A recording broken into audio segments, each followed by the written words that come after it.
Dağdan dağa inenler yoluma kül döküyor. Benim ayak izlerim taşralı gözüküyor. Farkına yeni vardım. Farkına yeni vardım, ben suçluymuşum meğer. Otağımda cellatlar, kaçmak bu neye değer?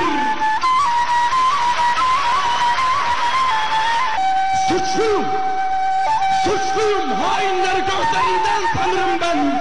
Bir intizar dinledim bu toprağın kalbinden.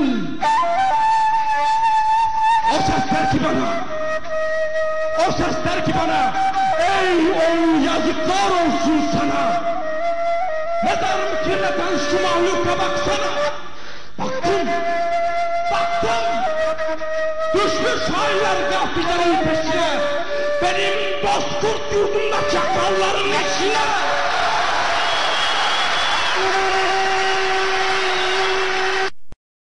Sevdalarımız yücedir bizim.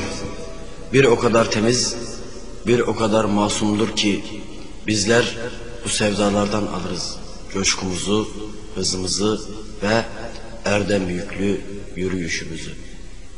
Bizi bir iman denizi yapan bu sevdalardır işte.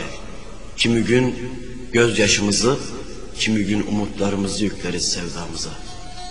Gün olur bu uğurda kahpece vurulur, gün olur en iğrenç iftiralara uğrarız.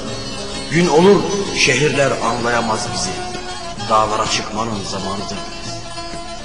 Evet, şimdi okuyacağımız türkü dağlara çıkmanın tam zamanıdır. Zulme çatıp zalimle dövüştüğüm, dertlenip de telaşına düştüm. Zulme çatıp zalimle dövüştüğüm, dertlenip de telaşına düştüm.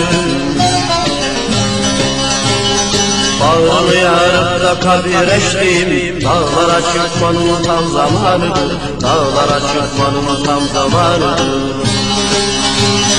Ululardan gömdük bu fermanına, derman ola derdeme derman ola, vur yiğidim vur ki vatan var ola. Ululardan gömdük bu fermanına, derman ola derdeme derman ola, vur yiğidim vur ki vatan var ola.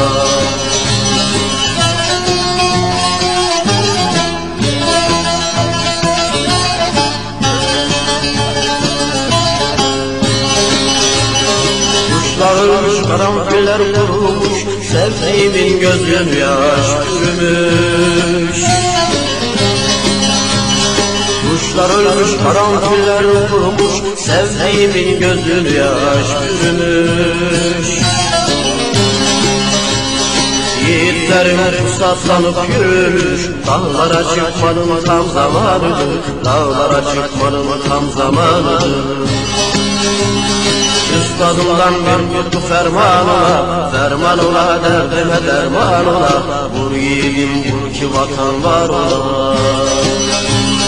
Hünkârımdan bir yurdu fermanına, ferman ola derdime derman ola, vur yiğidim vur ki vatan var ola.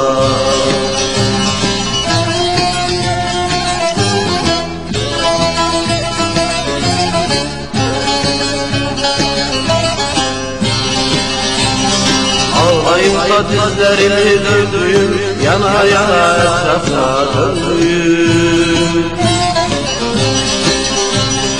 Osman Usta dizlerimi döndüğüm, yana yana etrafına döndüğüm.